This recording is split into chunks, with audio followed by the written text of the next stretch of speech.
오늘 저는 욥기서 39장 26절에서 30절까지 있는 말씀을 가지고 독수리 같은 삶, 이런 제목하에서 말씀의 은혜를 나누기를 원합니다. 한번 따라 하시겠습니까? 독수리 같은 삶, 독수리 같은 삶. 이 욥이라고 하는 사람은 그 당시에 독수리같이 살았어요. 당당하고 힘 있고 능력 있고 모든 것을 갖추고 많은 사람을 도와줄 수 있는 이 땅에서 가장 괜찮은 사람 욥이었어요.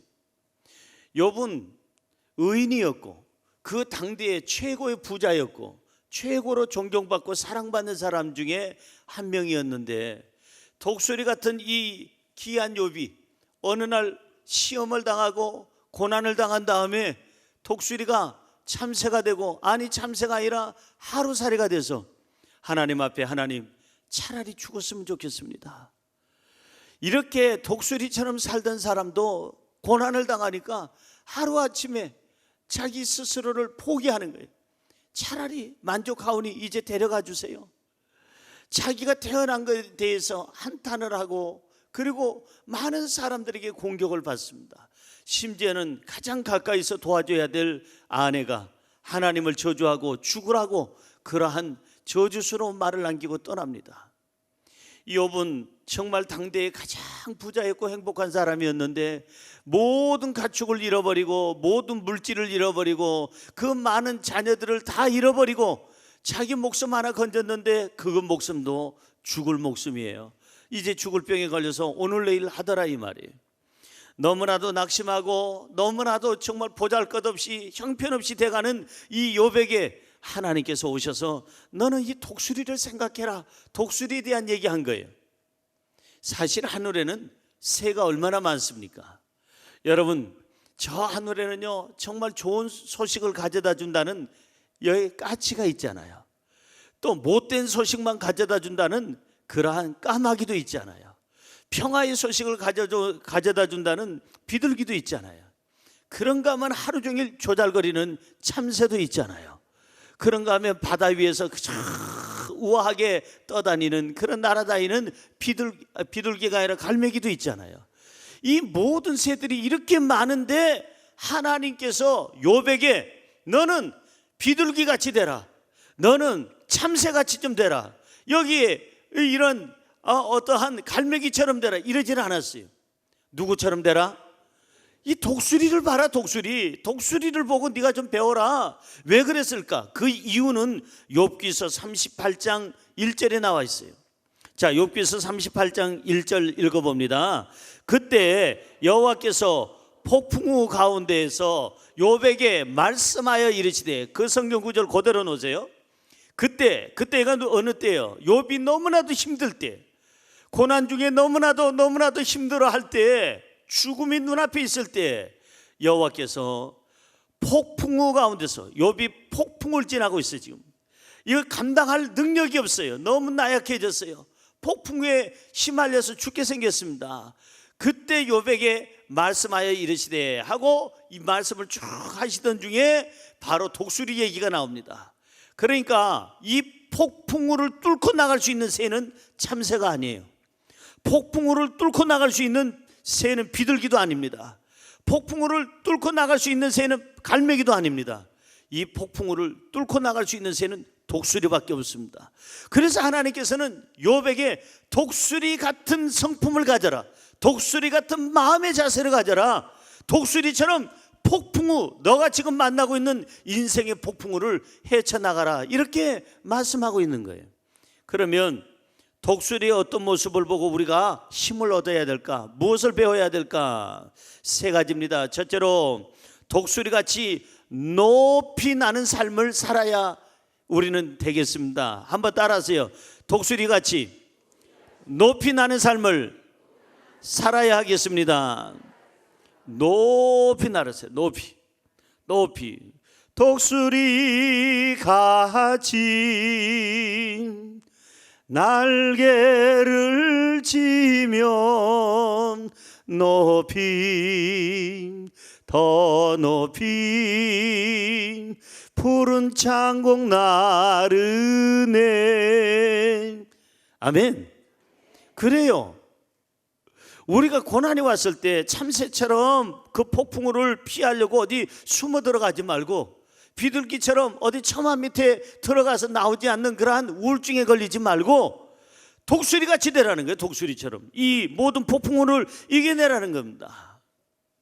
저는 이 설교를 하기 위해서 제 서재에 있는 모든 책들을 다 뒤져봤습니다. 그리고 독수리에 대한 모든 자료를 전부 다 검색하고 뽑아봤습니다. 근데 참 재밌는 게 하나 나왔습니다. 무엇이냐 하면은 독수리끼리 짝짓기 시기가 되면은 구애하는 방법이 있습니다. 참 재밌어요. 암컷 독수리가 나뭇가지 하나를 딱 쥐고 창공을 나르다가 지 이상형이 나타나면은, 수컷이 나타나면 그 수컷 앞에서 나뭇가지를 촤 던집니다. 그럼 나뭇가지가 쉥 떨어집니다. 그러면 이 수컷이 그것을 보고, 오, 내가 기다렸던 그 여인이야, 내가 기다렸던 내 이상형이야 생각이 들면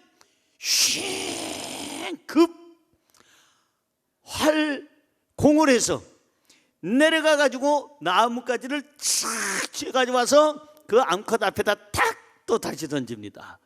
그리고 또 암컷이 들고 있다가 다시 획 집어 던지면 또 내려가서 그것을 쥐고 와서 암컷 앞에다 탁 갖다 놓습니다. 이러기를 몇 번 내려갔다가 올라갔다가 내려갔다 올라갔다가 이러다가 어떻게 된겨? 눈이 마주친겨. 눈 맞은겨. 그래가지고 눈이 맞으면 이제 소통이 되는 거예요.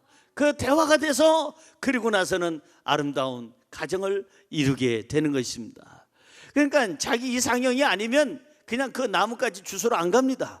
근데 이상형이면 그렇게 해서 앞에 자기 암컷 앞에다 다시 갖다 놓는다는 거예요.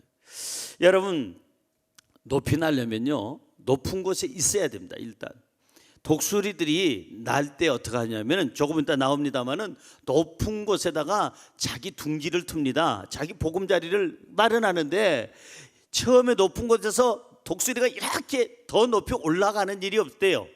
독수리는 높은 곳에 자기 둥지를 틀고 있기 때문에 일단은 뛰어내리면서 내려가는 그 속도를 그냥 역이용해 가지고, 그 바람을 역이용해서 날개짓을 해서 다시 활기차게 이제 창공을 향해서 올라간다는 겁니다. 여러분, 높이 날리려면 어떻게 해야 될까? 높이 날으려면 뭐가 있어야 돼요? 날개가 있어야 돼요. 여러분들에게 날개가 있기를 주님의 이름으로 축원합니다. 날개가 있어야 날지요, 하늘을. 여러분, 저기 참새도 날개가 있으니까 날잖아요. 꽁도 날개가 있으니까 푸드득거리면서 날잖아요. 멀리는 안 날아도. 갈매기도 날잖아요. 독수리도 마찬가지고 매도 마찬가지예요. 날개가 있어야 됩니다. 근데 날개가 있는데도 안 나는 게 있는데, 그게 뭐냐? 닭이에요. 닭은 날개 있어요, 없어요? 있어요. 있는데 안 날아. 왜? 얘는 날개짓보다는 걸어다니는 게 훨씬 빨라. 콕콕콕콕 뭐 하나 찝어먹고 콕콕콕콕 찝어먹고, 요 찝어먹는 게 맞들려가지고 날개짓을 안 해. 그래서 얘는 새가 될 수가 없는 거예요. 날개짓을 못하는 거예요. 여러분, 우리가 고난 중에 있을 때, 힘들고 어려울 때 날개짓을 해야 되는데, 이 날개가 뭘까? 이 박차고 오를 수 있는, 이 환경을 이길 수 있는, 여기서 이제 이 환경에 벗어날 수 있는 그 날개는 뭘까? 믿음이에요. 믿음의 날개를 여러분 다시기를 주의 이름으로 축원합니다. 옆에 분에게 인사하십시다. 믿음의 날개를 다시기 바랍니다. 믿음의 날개짓을 하라는 거예요. 믿음으로. 오늘도 믿음으로 날개짓을 하고, 또 영원한 천국을 바라보면서 믿음의 날개짓을 하면서 이 믿음을 활용하라는 거예요. 기도하라는 거예요. 성령으로 충만하라는 거예요. 그러면 환경을 이기고, 가난을 이기고, 저주를 이기고, 세상의 폭풍우를 이기고, 어떤 환난과 고난도 이길 수 있는 능력의 날개가 주어지게 되는 줄로 믿습니다. 이 폭풍우와 비바람은요, 이 아래에서 일어나는 거예요. 높이 올라가면요 폭풍우가 없어요. 비바람이 없어요. 여러분, 비가 많이 오는 날 비행기 타봤어요? 너무 많이 오면은 이제 비행기가 뜨진 않지만, 어느 정도 막 비가 막 와서 야, 오늘 비행기 뜰 수 있을까? 그런데 오늘 떠요. 감사하다. 참 고맙다. 너무너무 감사하다. 복음을 전하는데 시간을 맞출 수가 있겠구나. 야, 그래서 비행기를 타고 올라가는데 그 이륙할 때 계속 보니까 바깥에 창가에 계속 비가 그냥 막 계속 창을 때리치고 그러는데 이렇게 비가 많이 올 수가 있나. 그런데 어느 정도 고도에 올라가면, 구름 위로 올라가면 비가 오겠어요, 안 오겠어요? 비가 구름이 모여서 빗방울이 되는 거지 밑으로 떨어뜨리는 거지, 이 구름들이 갑자기 그냥 방귀를 들고 거꾸로 그 위에다가 분수처럼 올리는 그러한 구름은 세상에 있다 없다? 없다 이 말이에요. 만약에 구름이 거꾸로 그냥 그 위에다가 분수처럼 올리는 그런 구름이 있으면 그날이 주님 오시는 날 같아. 그날이 아마 말세인지도 몰라요. 아마도 절대 그런 일은 없다 이거예요. 그 구름은 아래로 물방울을 수증기를 모아서 떨어뜨리지 위로 품어 올리지는 않는다 이 말이에요. 다시 말해서 여러분, 이 모든 환난과 역경은 이 땅에 있는 거예요. 믿음의 날개짓을 해서 좀 더 4차원적으로 우리가 인생을 살게 되면 3차원을 우리는 다스리게 되는 줄로 믿습니다. 하나님께서는 우리에게 믿음으로 살라고 말씀하고 있어요. 오늘 여러분 높이 나르려면 날개가 있어야 되는데 본문 말씀 26절 보세요. 뭐라고 써 있습니까? 읽어봅니다. 매가 떠올라서 날개를 펼쳐 남쪽으로 향하는 것이 어찌 내 지혜로 말미암음이냐, 이렇게 성경은 얘기합니다.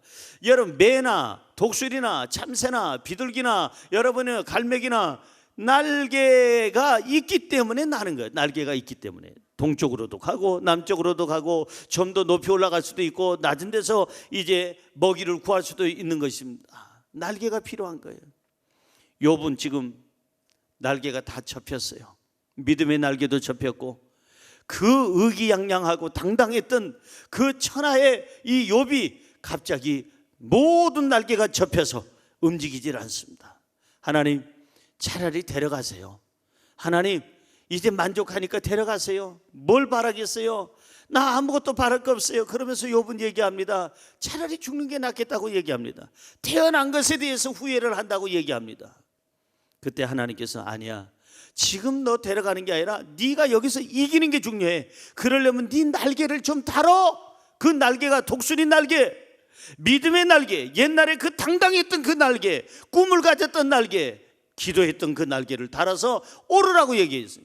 오늘 여러분 날개짓을 하기를 주의 이름으로 축원합니다. 믿음으로 날개짓을 하세요. 기도로 날개짓을 하세요. 말씀을 의지하고 날개짓을 하세요. 성령님을 의지하고 날개짓을 하세요. 할렐루야. 그러면 여러분 폭풍우를 이겨내고 구름 위로 올라가서 평온한 인생, 아름다운 인생, 햇살만이 가득한 인생, 멋진 인생을 살게 될 줄로 믿습니다. 여러분, 이 욥이라고 하는 사람이 이제 그때 독수리에 대해서 생각하기 시작합니다. 본문 27절에 보니까요, 독수리가 날개짓을 어떻게 하는지 보여주고 있어요. 27절 읽어볼까요? 독수리가 공중에 떠서 높은 곳에 보금자리를 만드는 것이 어찌 너의 명령을 따름이냐. 보세요. 독수리는 공중에 날기 위해서 떠서 공중에 일단 떠요. 이 지구촌에서 땅바닥에서 떠야 되는 거예요. 점프를 해야 되는 거예요. 새들이 나를 때 보세요. 점프를 하면서 그냥 날개짓을 하잖아요. 이 떠야 되는 거예요. 이 모든 환난을 여기서 이 자리에서 그냥 아이고 하지 말고 어째까이 오메 어째까이 이러지, 이 얘기만 하지 말고 떠야 돼. 이 날개짓을 하기 직전에 팍 박차고 이 땅의 모든 것을 박차고 믿음의 날개짓을 해야 되는 거예요. 그래서 높은 곳에 보금자리를 둔다고 그랬습니다. 독수리는 높이 올라가는 새입니다. 저와 여러분이 하루살이가 될 수도 있고 참새처럼 살다 갈 수도 있어요. 그러나 하나님은 저와 여러분이 비실비실하게 살다 가는 걸 원치 않습니다. 어느 부모가 자식이 비실비실하게 사는 거 좋아하는 부모가 어디 있겠어요? 며칠 전에 저는 저하고 비슷한 사람을 만났습니다. 저도 어렸을 때 하도 얻어 터지고 다녔는데 그분도 하도 얻어 터지니까 아버지가 그러더라는 거야. 야, 이 자식아, 차라리 때리고 와라. 내가 물어줄게. 다 뭐 어떤 데든지 물어줄 테니까 차라리 너 얻어 터지고 오지 말고 이제 한 번쯤 때리고 좀 와봐라. 그 아버지가 그러더라는 거예요. 우리 아버지가 저한테 하던 말 그 집 아버지도 똑같이 하더라고요. 여러분은 어떤 부모든지 자식이 어디서 얻어맞고 다니는 거 속상해요. 비실비실거리는 거 속상해요. 하나님이 우리에게 생명을 주셨어요. 어떤 분에게는 70년, 어떤 분에게는 80년, 어떤 분에게는 90년, 100년을 주셨는데 이 땅에 살면서 그저 한숨이나 새고 아이고나 찾고 어쩌까이만 하고 앉았으면 하나님께서 얼마나 슬퍼하시겠어요. 우리에게 생명을 주신 하나님을 위해서라도 날개짓을 하고 활기차게 사시기를 주님의 이름으로 축원합니다. 옆에 분에게 힘차게 삽시다. 용기 있게 삽시다. 자신 있게 삽시다. 당당하게 삽시다. 할렐루야. 독수리는 높이 오르는 새예요. 그래서 폭풍우를 이겨내는 새예요. 독수리에 대해서 제가 이 설교 준비하기 위해서 참 많은 책을 참고를 했는데 보니까 몸 길이가 1m 2cm에서 1m 12cm 정도 돼요. 몸 길이가 상당히 큰 새죠. 그 날개를 쫙 펴게 되면요 2m 34에서 2m 74cm 그 정도로 굉장히 큰 새예요. 이 독수리가요 하늘에 있다가 갑자기 내려와서 뱀을 공격해서 죽여요. 뱀을.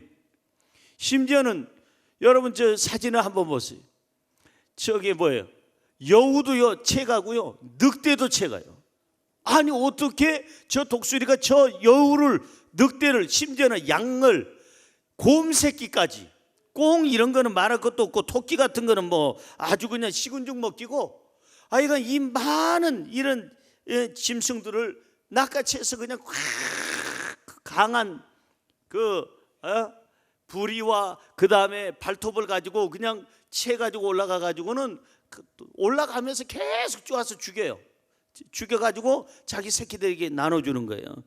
자, 여러분 이렇게 강한 독수리를 영어로 뭐라고 그러죠? 이글이라고 그럽니다. 그래서 미국 대통령을 상징하는 새가 무슨 새예요?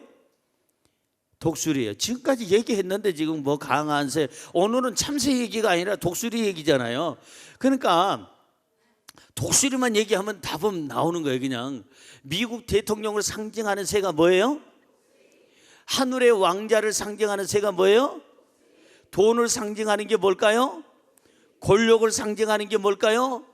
그래서 서구 사람들은 독수리 하면은 왕이다, 이게 왕, 최고의 권력자를 얘기를 하기도 한다는 거예요. 이 독수리는 북아메리카에서 주로 많이 서식을 한다는 거예요. 미국이나 캐나다나 아니면 멕시코 가운데서도 북부에 있는 멕시코에서 많이 서식을 하는데 독수리가 가장 높이 날 때가 있습니다. 자기 생애에 최고로 높이 날 때가 있어요. 어느 때일까요? 폭풍우가 치는 날. 아까 다 얘기했는데, 그러니까 폭풍우가 몰아치는 날 다른 새들은 다 어디에서 바위 속으로 숨어 들어가고 집 속으로 숨어가고 어디 처마 밑으로 들어가고 다 들어가고 그냥 사라지는데 이 독수리만 나와서 가장 높이 올라가는 거예요. 높이 더 높이 푸른 창공 나르네 막 올라가는 거예요.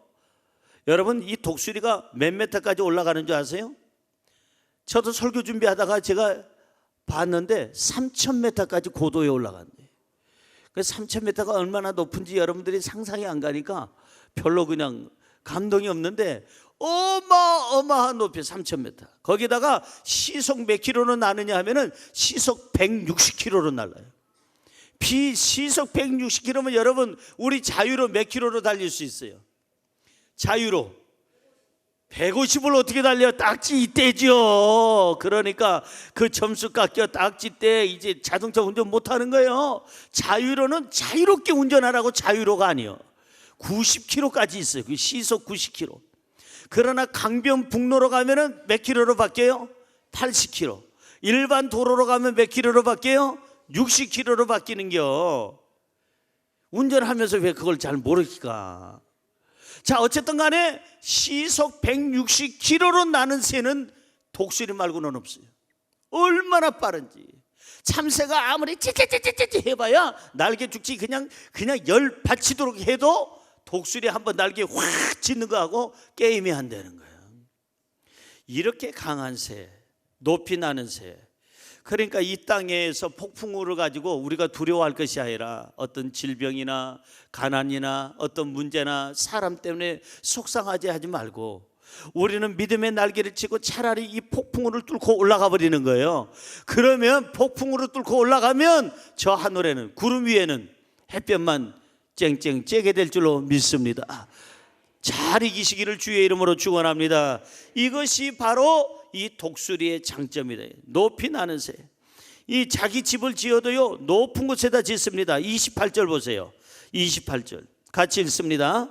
그것이 낭떠러지에 집을 지으며 뾰족한 바위 끝이나 험준한 데에 살며. 독수리는 어떤 곳에 사냐 하면은 네 가지, 아까 읽었던 말씀부터 시작하면은 높은 곳에 보금자리를 둡니다. 두 번째는 낭떠러지에다가 보금자리를 둡니다. 세 번째는 뾰족한 바위 위에다가 보금자리를 둡니다. 그리고 여러분 네 번째는 험준한 곳에다가 자기의 보금자리를 둡니다. 왜 높은데 낭떠러지 이 뾰족한데 험준한 데다 둘까? 적이 침략 못하도록, 새끼들을 공격하지 못하도록. 그만큼 올라갈 수 있는 새는 독수리밖에 없으니까 다른 새들은 올라오다가 기진맥진해서 더워서 못 올라가. 예, 이제 너무 땀을 많이 흘려서 이제는 모든 그냥 수분이 다 빠져나가서 날개 축지가 과열돼 가지고 거기 불이 나서 못 올라가는 거예요. 그러니까 그 정도로 독수리는 높은 곳에 올라가는 새입니다. 오늘 저와 여러분은 세상에서 살 동안에 세상 것만 탓하지 말고, 힘들다고 하지 말고, 이 세상에서 한숨만 짓지 말고 믿음과 기도와 말씀과 성령의 능력으로 날개짓을 해서 이 폭풍우를, 이 환난을, 이 고난을 이겨서 우리가 좀 더 수준 있는 삶을 살아야 될 줄로 믿습니다. 4차원의 세계로 올라가면 3차원을 다스릴 수가 있는 거예요. 이 땅은 3차원이지만 믿음의 세계는 4차원이에요. 4차원의 영성을 가지고 3차원의 이 환경을 다 이겨내는 믿음의 날개가 있기를 주님의 이름으로 축원합니다. 할렐루야. 두 번째로 독수리같이 멀리 보는 삶을 살아야 하겠습니다. 따라할까요? 독수리같이 멀리 보는 삶을 살아야 하겠습니다. 독수리는 멀리 보는 새요.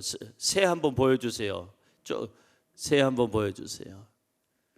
그 독수리 새가 여러 마리 있는 중에 그 제일 눈이 많이 나온 거 그거 말고요. 높이 나는 새고, 예, 저 눈 좀 보세요. 보통 눈이 아니에요. 어때요? 부드러워요? 매섭잖아요. 날카롭잖아요. 뭔가 그냥 걸리면 이제 죽일 것 같은 그런 눈이잖아요. 저 눈의 시력이 얼마나 되는지 아십니까? 사람의 눈은요 제일 좋아봐야 우리나라 사람 몇이에요? 2.0. 제가 몇 년 전만 해도 제가 4.0이었어요. 2.0 더하기 2.0은 4.0. 예. 그랬었는데 어느 날 조금씩 이제 나이가 들어가는 모양이에요. 아직도 젊지만은. 그래서 안경을 끼게 돼요. 안경을 껴도 옛날에 4.0만큼 2.0만큼의 그게 시야가 들어오지는 않더라고요. 사람은 좋아봐야 2.0인데 저 독수리의 시력을 제가 알아보니까 6.0이에요. 6.0하고 2.0하고 어느 정도 다르냐면요, 독수리가 30m에서 50m 상공 위로 올라서 빙글빙글 돌면서 먹이를 찾을 때 30m에서 50m 그 사이 중간에서 그 공중에서 씨앗을 발견해요. 그 정도로 눈이 아까 보듯이 부리부리하고 아주 매섭고 시력이 그렇게 좋으니까, 그러니까 그 공중에서도 있다가 물속에 있는 그냥 물고기까지도 가서 그냥 팍 채가지고, 지가 잠수해서 들어가지는 않아요. 독수리는 절대 안 들어갑니다. 들어가는 새들이 간혹가다 있는데 들어갔다가 물리는 새도 있어요. 그런데 이 독수리는 그냥 가서 딱 채가지고, 그리고는 그 날카로운 발톱으로 채가지고 올라가는 거예요. 간혹가다 물고기 채가는 거 보잖아요. 이 독수리의 눈이 이렇게 좋은 겁니다. 그러니까 우리 눈이 굉장히 중요한 거예요. 성공은요 눈에 있어요. 따라할까요? 성공은 눈에 있습니다. 행복도 눈에 있습니다. 승리도 눈에 있습니다. 여러분, 스포츠를 잘하는 선수들은요 눈이 좋은 사람이에요. 축구 선수 차두리가 눈이 좋으니까 잘 차요. 축구 선수들이 안경 끼고 축구하는 사람 봤어요? 별로 없어요. 다 안경 안 꼈어요. 농구 선수들이 안경 끼고 그 농구하는 선수 봤어요? 거의 없어요. 눈이 좋아야 돼요. 눈이. 그래야 저 멀리서도 3점 슛을 농구로 쫙 쳐 그 조그마한 골대를 갖다 정확하게 넣잖아요. 정확하게. 눈이에요. 골퍼들 보세요. 골프 선수들. 이 생기다만 조그마한 홀컵을 갖다가 그것도 앞으로 넣는 것도 아니고 옆눈질 해가면서 넣는데 그걸 갖다 집어넣어요. 어떻게 넣느냐? 들어가는 날은 그분들 얘기예요. 선수들 얘기예요. 안 들어간 날은 홀컵이 조그맣게 보이고요. 들어가는 날은 컨디션이 좋은 날은 홀컵이 크게 보입니다. 그래서 그거 정도야 뭐 항아리에다 넣는 것처럼 집어넣습니다. 그거예요. 눈이에요. 눈. 미술을 그리는 사람도 눈이에요. 화가도요 미리 보고 그리는 거. 미리 보고 그냥 그리는 게 아니라 미리 자기가 상상을 하고 다 이루어진 것을 보고 그리는 거예요. 여러분 정치도요 눈이에요. 눈. 내일을 볼 수 없는 정치인들이니까 맨날 이리 왔다 저리 갔다 하다가 잘리고 그 다음에 이름 없이 존재 없이 살다가 사라지는 거예요. 대학 교수도 마찬가지의 눈이에요. 사업도 내일을 볼 수 있는 눈이에요. 여러분요 모든 것이 다 눈이에요. 눈. 옆에 분에게 인사할까요? 눈을 치료받으시기 바랍니다. 아멘. 이 눈이 좋아야 된다는 거예요. 그래야 내일을 볼 수 있는 눈, 사람을 구별할 수 있는 눈, 하나님을 볼 수 있는 눈, 이 눈이 있기를 주의 이름으로 축원합니다. 자, 그러면 믿음으로 바라보는 대로 보는 대로 하나님은 우리에게 그대로 주시겠다고 약속하고 있어요. 창세기 13장 14절에서 15절 같이 한번 읽어봅니다. 시작. 롯이 아브라함을 떠난 후에 여호와께서 아브라함에게 이르시되 너는 눈을 들어 너 있는 곳에서 북쪽과 남쪽 그리고 동쪽과 서쪽을 바라보라. 크게 읽으세요. 그 다음에 보이는 땅을 내가 너와 내 자손에게 주리니 영원히 이르리라. 뭐하는 땅을? 보이는 땅을 주겠다는 거. 보이지 않는 땅은 안 준다는 거예요. 보이는 땅. 네가 동쪽과 서쪽과 남쪽과 북쪽을 바라보라. 뭘 바라봐요? 가능성을 보고 바라보라는 거예요. 믿음으로 바라보라는 거예요. 하나님의 눈으로 바라보라는 거예요. 그것이 될 것을 믿고 바라보라는 거예요. 그러면 보이는 땅을 너와 네 자손에게 줄 것인데 영원히 이룰 것이다. 할렐루야.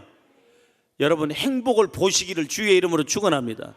여러분 건강을 보시기를 주의 이름으로 축원합니다. 부유함을 보시기를 주의 이름으로 축원합니다. 사업하는 사람은 사업이 잘 되는 것을 보시기를 주의 이름으로 축원합니다. 공부하는 사람은 여러분 이제는 지나갈 것을 보고 기도한다면 그대로 될 줄로 믿습니다. 보는 거예요. 보이는 땅을 주겠다고 그랬어요. 그러니까 우리에게 눈이 굉장히 지금 중요한 겁니다. 우리 눈이 어떠느냐에 따라서 인생이 어떠느냐가 달려 있어요. 고난 중에 있습니까? 우리 믿음으로 여러분 눈을 여세요. 멀리 보세요. 좀 더 높이 날아야 돼요. 따라하십시다. 높이 날아야 멀리 볼 수 있습니다. 이 독수리가 높이 나는 새니까 멀리 보는 거예요. 만약에 낮게 낮으면은 건물에도 가리워, 나무에도 가리워지고, 바위에도 가리워지고, 산에도 동산에도 가리워져서 멀리 볼 수가 없어요. 높이 오르는 새만이 멀리 볼 수가 있는 거예요. 저와 여러분이 벌레 눈을 가진 사람이 있다면 그 오늘 새 눈으로 바뀌어야 돼요. 벌레 눈을 가진 사람은 망할 것이고 새 눈을 가진 사람은 흥할 것이라는 말이 있듯이 벌레의 눈은 근시안적이에요. 옆에 있는 거 가까운 것만 봐요. 눈이 안 좋아요. 그래서 하나님이 이 근시안적인 벌레들, 눈이 안 좋은 벌레들에게 뭘 줬느냐? 더듬이를 여기다 달아줬어요. 양쪽에다. 그래서 더듬이도 더듬더듬 그러다가 잘못 뒤져가지고 그냥 절벽이만 콱 뒤집어지는 역사가 있어요. 그러니까 벌레 눈을 가지면은 여러분 절대 성공할 수가 없고 행복할 수가 없어요. 저와 여러분에게는 지금 벌레 눈이 아니라 새 눈을 갖되 독수리 눈을 가지시기를 주의 이름으로 축원합니다. 독수리 눈을 가지면 지금은 힘들어도 하나님의 도우심이 보여요. 지금은 어려워도 내일이 회복되는 것이 보여요. 지금은 너무나도 힘들어도 하나님께서 영원한 천국까지 인도하시는 게 보여요. 잘 이기시기를 주의 이름으로 축원합니다. 여러분, 이 말씀 꼭 기억하세요. 로마서 8장 18절입니다. 로마서 8장 18절 우리 같이 한번 읽어볼까요? 시작. 생각하건대 현재의 고난은 장차 우리에게 나타날 영광과 비교할 수 없다 이 말이에요. 지금의 고난, 지금의 어려움은 앞으로 이것을 이겨낸 다음에 하나님께서 주시는 상급, 면류관, 박수, 칭찬, 사랑, 보상, 거기에 비교할 수가 없다 이 말이에요. 잘 이기시기 바랍니다. 그래서 눈이 밝아야 된다는 거예요. 성경으로 돌아가 보면 마태복음 6장 22절은 얘기합니다. 마태복음 6장 22절에 보면은요, 눈은 몸의 등불이니 그러므로 내 눈이 성하면 온몸이 밝을 것이요. 따라할까요? 너 눈이 성하면 온몸이 밝을 것이요. 아멘. 너의 눈이 성하면 온몸이 밝을 거야. 그러니까 눈이 성하면, 눈이 멀리 보면은요 먹잇감도 있어요. 오늘 본문 말씀 29절에도 그렇게 써 있습니다. 29절에 보니까 거기서 먹이를 살피나니 그 눈이 멀리 보니까 먹이도 보이는 거예요. 멀리 보니까 먹이도 찾는 거예요. 먹고 사는 거예요. 멀리 봐야 돼. 멀리 봐야 돼. 저와 여러분에게 지금 필요한 게 뭘까? 눈입니다. 멀리 볼 수 있는 독수리와 같은 눈이 있어서 내일을 바라보고 정말 천국까지 바라볼 수 있는 눈이 있기를 주님의 이름으로 축원합니다. 하나님의 도우심을 바라보는 그 눈이 있기를 주님의 이름으로 축원합니다. 마지막으로 세 번째, 독수리같이 훈련된 삶을 살아야 하겠습니다. 따라할까요? 독수리같이 훈련된 삶을 삽시다. 독수리는 독수리다워야 돼요. 독수리가 독수리다우려면 훈련을 받아야 됩니다. 군인이 군인다우려면 뭘 해야 돼요? 훈련을 받아야 됩니다. 외국어나 스포츠는 반복이요. 반복. 계속 반복. 계속 듣던 거 또 듣고 말하는 거 또 하고 다시 하면은 외국어가 습득이 됩니다. 언어가 습득이 됩니다. 애들이 따라하잖아요. 엄마, 아빠, 엄마, 아빠. 하루 종일 엄마, 아빠만 찾던 애가 이제 삼촌도 찾게 되고 고모도 찾게 되고 밥 줘, 배고파, 졸려, 쌌어 그러면서 이런 거 하잖아요. 그러니까 그게 반복이에요. 계속 반복이에요. 반복. 언어는 반복이에요. 스포츠도 마찬가지예요. 제가 수영 선수가 되려면은요, 수영장에서 계속 반복 훈련을 해야 돼. 반복 훈련을. 그래서 자유형을 한다. 그러면 그 자유형의 기본기를 가지고 열심히 반복을 하면요, 얼마 안 가서 저는 수영 잘하게 돼 있어요. 그런데 나는 물 먹는 게 싫어. 나는 수영 잘할 때까지 물에 안 들어갈 거야. 그 사람은 평생 죽었다 깨어나도 수영 잘할 수가 없는 거예요. 나 탔고 땀나서 싫어. 그냥 가만히 있을 거야. 나중에 잘 될 때까지 기다리지 뭐. 언제 잘 돼? 절대로 안 돼요. 반복이에요. 테니스도 반복이고 골프도 반복이고 축구도 반복이고 모든 게 반복이에요. 다시 말해서 훈련이다 이 말이에요. 이번에 메리스에서 걸렸다가 살아난 사람들이 정말 많은데 그분들이 하는 말이 뭔지 아십니까? 살겠다고 생각하니까 살아나왔다 이거야. 강한 사람이 살아남은 사람이에요. 여러분, 강하시기를 주의 이름으로 축원합니다. 그러려면 뭘 해야 돼요? 훈련을 받아야 돼요. 훈련을. 강한 사람이 되려면 훈련을 받아야 돼요. 30절 보세요. 본문 말씀 30절 시작. 그 새끼들도 피를 빠나니 시체가 있는 곳에는 독수리가 있느니라. 이 독수리 어미가요 계속 새끼들을 훈련시킵니다. 날개짓을 하는 것도 훈련시키고 짐승들을 잡는 것도 훈련시키고 잡아서 먹이기도 하고. 그러니까 그 새끼들이 부모가 잡은 짐승들의 피를 빠나니 시체가 있는 곳에는 독수리가 있더라. 독수리 새끼들이 훈련을 받는 거예요. 계속 이제 먹이만 얻어먹다가 언제쯤 자기가 이제 스스로 먹게 되느냐 하면은요, 한 10주에서 15주가 되면, 출생한 지 10주에서 15주가 되면 얘네들이 스스로 먹을 수 있도록 훈련을 시킵니다. 훈련을 시키는데 독수리 어미가 짐승을 잡아가지고 먹을 것을 가져가지고 둥지에 와가지고 보금자리 와서 제비 새끼들은 제일 먼저 받아먹는 놈이 받아먹는데, 독수리는요 위계 질서가 분명합니다. 큰아들부터 줍니다. 큰딸부터 줍니다. 정확하게 나는 순서대로 줘요. 절대 둘째 아들이 첫째가 아직 먹지도 않았는데 지가 먼저 먹겠다면 그는 그날로 죽습니다. 거기는 위계 질서가 대단해요. 제가 그 1980년대 중반에 서울대부터 저 제주대까지 128개 대학을 돌아다니면서 복음을 증거하는데, 그 교수님들 모아놓고 성경 공부하고 학생들 모아놓고 집회를 하고 대학마다 다니면서 그랬는데, 다른 대학도 선후배가 분명한데요, 독수리 상징을 하고 있는 이 신촌에 있는 모 대학은 선후배가 확실합니다. 야, 독수리 상징을 그냥 한 게 아니구나. 1년 선배는 한울이에요. 와, 선후배가 다른 대학보다 훨씬 그냥 위계 질서가 분명한 게 바로 여기 신촌에 있는 독수리 상징하는 대학이 있어요. 아실지만은 그 대학에 제가 다른 대학을 막 집회를 하고 그 대학을 갈 때마다 느끼지만 1년 선배를 너무나도 아주 그냥 어렵게 생각하는 그 대학을 제가 봤어요. 요즘도 그러는지 모르겠지만은 이 독수리는요, 밥을 먹어도, 음식을 먹어도, 그 먹을 것을 먹어도 형님이 먹은 다음에 둘째가 먹고, 둘째가 먹은 다음에 셋째가 먹고, 셋째가 먹은 다음에 넷째가 먹고, 줄줄이 돌아가면서 서열대로 먹게 되더라는 거예요. 그런데 15주쯤 되면은, 10주에서 15주 되면은 나가라고 밉니다, 어미가. 그래도 안 나갑니다. 그러면 어미는 먹이를 잡아다가 새끼들이 있는 보금자리에다 먹이를 주는 것이 아니라 바로 새끼들이 날갯짓을 하고 옆으로 올 수 있는 공간, 그 옆에다가 딴 집 또 우리를 만듭니다. 보금자리를 만들어서 거기다가 먹이를 갖다 놔요.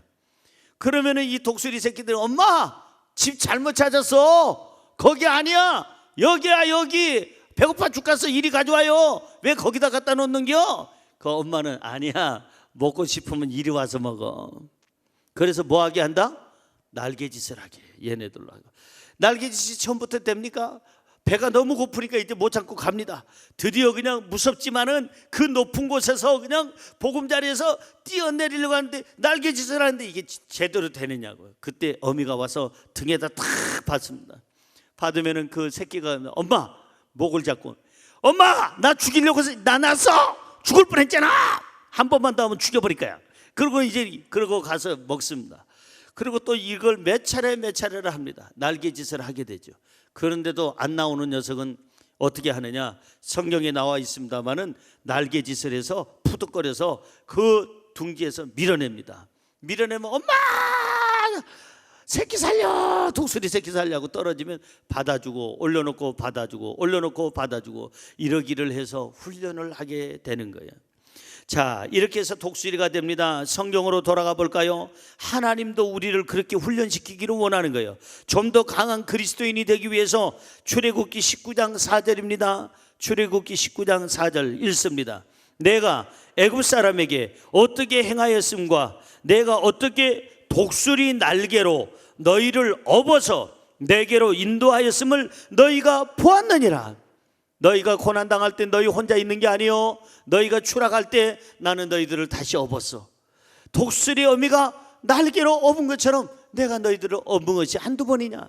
성경 한 절 더 볼까요? 신명기 32장 11절 보세요. 아까 제가 설명한 내용 그대로 있습니다. 신명기 32장 11절 읽습니다. 마치 독수리가 자기의 보금자리를 어지럽히며 자기의 새끼 위에서 너풀거리며 그의 날개를 펴서 새끼를 받으며 그의 날개 위에 그것을 엎는 것 같이. 여러분 보세요.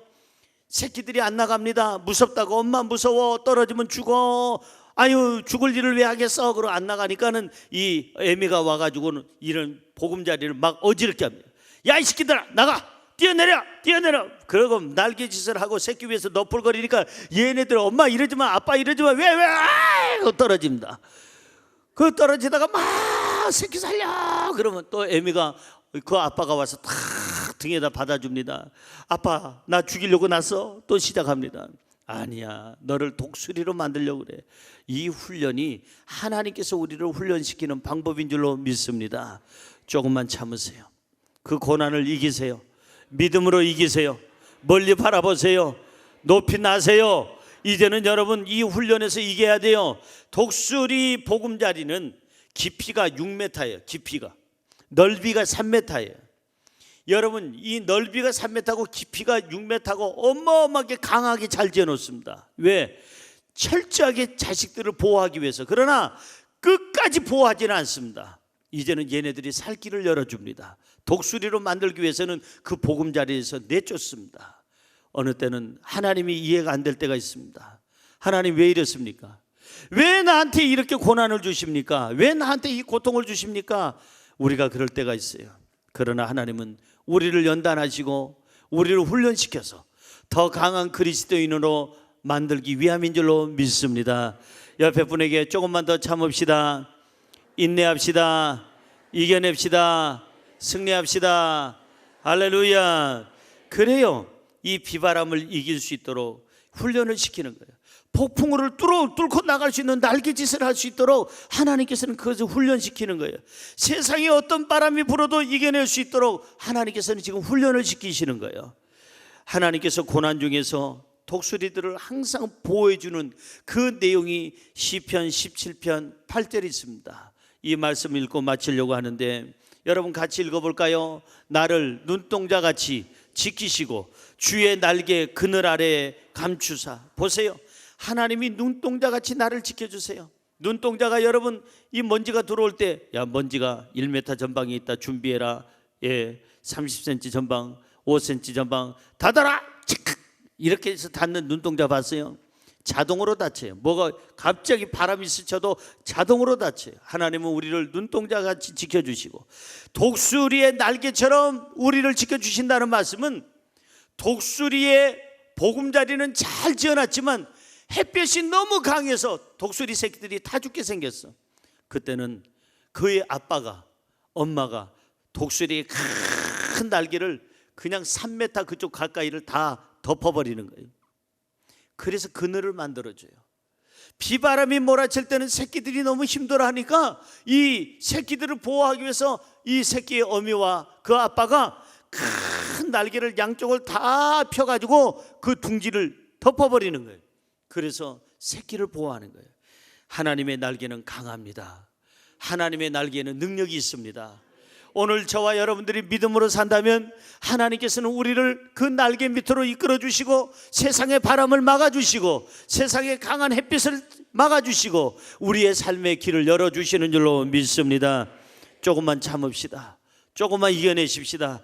4차원의 영성을 가지고 3차원의 세계를 다스리십시다.